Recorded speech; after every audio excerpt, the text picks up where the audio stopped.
चाललो आहोत शेर्पे नापणे येथील धबधबा बघायला। मस्त पाऊस पडतोय।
पाटीलवाडी केंद्र शाळा शेर्पे।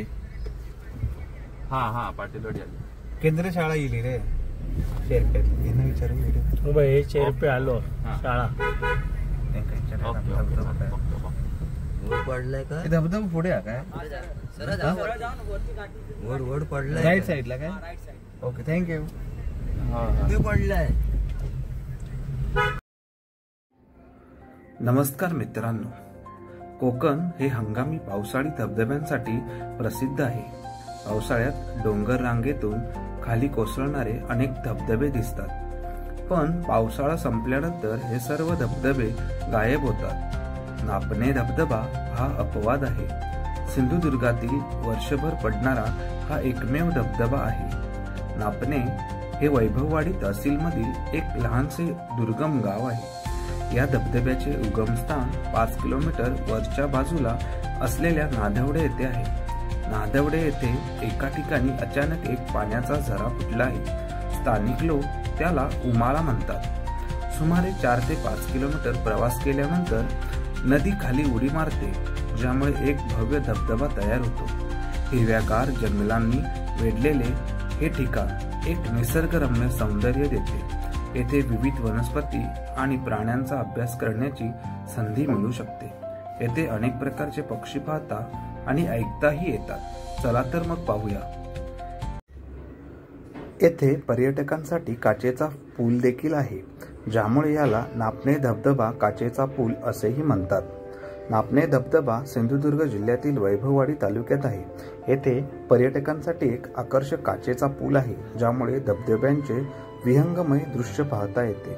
धबधबा हिरव्यागार डोंगरांनी आणि जंगलांनी वेढलेला आहे, ज्यामुळे ते एक सुंदर पर्यटन स्थळ बनले आहे। या परिसराचा विकास इको टुरिझमच्या दृष्टीने करण्यात आला आहे, ज्यामुळे पर्यटकांना निसर्गाच्या सानिध्यात वेळ घालवण्याचा अनुभव मिळतो। धबधब्याच्या ठिकाणी पिण्याच्या पाण्याची सोय, स्वच्छतागृहे आणि एक छोटेसे रेस्टॉरंट देखील आहे। धबधब्याकडे जाण्यासाठी पायऱ्या आहेत आणि पहिल्या पायरीवर पाण्यात उतरण्याची सोय आहे। पर्यटकांसाठी पार्किंगची सोय उपलब्ध आहे। धबधब्यात प्रवेश विनामूल्य आहे आणि तिकीट बुकिंगची आवश्यकता नाही। लहान मुलांसाठी ही एक चांगली जागा आहे। पावसाळ्यात आणि विशेषतः जुलै ऑगस्ट महिन्यात धबधबा अधिक सुंदर दिसतो, कारण या काळात पाण्याची पातळी वाढलेली असते। नापणे धबधबा हा सिंधुदुर्ग जिल्ह्यातील एक सुंदर आणि शांत ठिकाण आहे। जिथे पर्यटकांना निसर्गाच्या सानिध्यात वेळ घालवण्याचा आनंद मिळतो। असेच नवनवीन व्हिडिओ पाहण्यासाठी आमच्या चॅनेलला लाईक करा, शेअर करा आणि सबस्क्राईब करा। धन्यवाद।